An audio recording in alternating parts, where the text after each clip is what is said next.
নমস্কার বন্ধুরা, আমি মিতালি চলে এসেছি মিতালির রান্নাঘরে, মানে আমার রান্নাঘরে। লোকনাথ বাবার পুজোর দিনকে কী রান্না করব ভাবতে ভাবতে সকলের ডিমান্ডে রান্না করে ফেললাম বাসন্তী পোলাও। তাহলে চলুন দেখে নিই কীভাবে তৈরি করছি।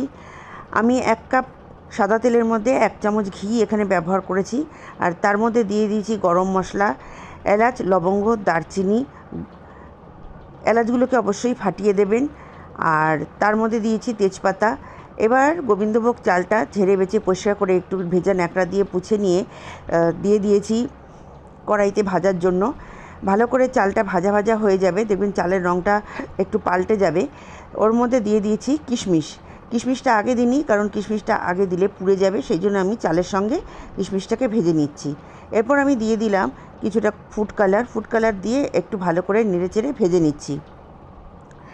ভাজা হয়ে গেলে আমি এখন ইউজ করছি জল।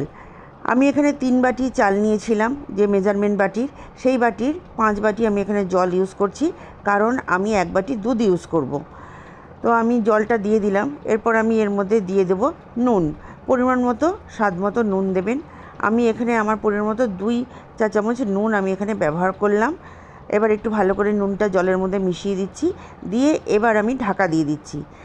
মিনিমাম 10 মিনিটের জন্য এটাকে লো ফ্লেমে রান্না করতে দিতে হবে। 10 মিনিট হয়ে গেছে, এবার আমি ঢাকা খুলে দেখছি কি অবস্থায়। এটা হাফ ডানের ওপরে হয়ে গেছে, মোটামুটি হয়ে গেছে, দেখলে বোঝা যাচ্ছে। আমি একটু ভালো করে নেড়েচেড়ে এপিট করে নিচ্ছি। এরপর আমি এর মধ্যে মেশাবো দুধ। 5 বাটি জল আর এই 1 বাটি দুধ, মোটামুটি 3-এর ডাবল। 3 বাটি যেহেতু চাল নিয়েছি, আর এই 6 বাটি টোটাল আমার দুধ আর জল মিশিয়ে হয়ে গেল। এবার আমি এটাকে 5 মিনিটের জন্য ডিম আছে ঢাকা দিয়ে রাখবো। 5 মিনিট হয়ে গেছে, এবার আমি ঢাকা খুলে নিলাম। এবার একটু ভালো করে নেড়েচেড়ে নিচ্ছি। আমার পোলাওটা কিন্তু রেডি। কিন্তু বন্ধুরা, এখনও তো মিষ্টি দেওয়া হয়নি। পোলাওয়ের আসল অ্যাট্রাকশান যেটা, সেটাই তো হয়নি। এবার আমি এর মধ্যে দিয়ে দেবো মিষ্টিটা আপনারা আপনাদের পরিমাণ মতো বা স্বাদ অনুসারে দেবেন।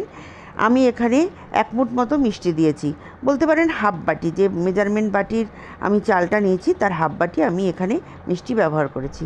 ভালো করে নেড়েচেড়ে এটা মিনিট 2 হতে দেবো, তারপর আরও 10 মিনিট ঢাকা দিয়ে রেখে দেবো। তাহলেই তৈরি হয়ে যাবে ঝরঝরে বাসন্তী পোলাও। বন্ধুরা, আমার এই রেসিপিটা কেমন লাগলো আপনারা কমেন্ট করে বলবেন।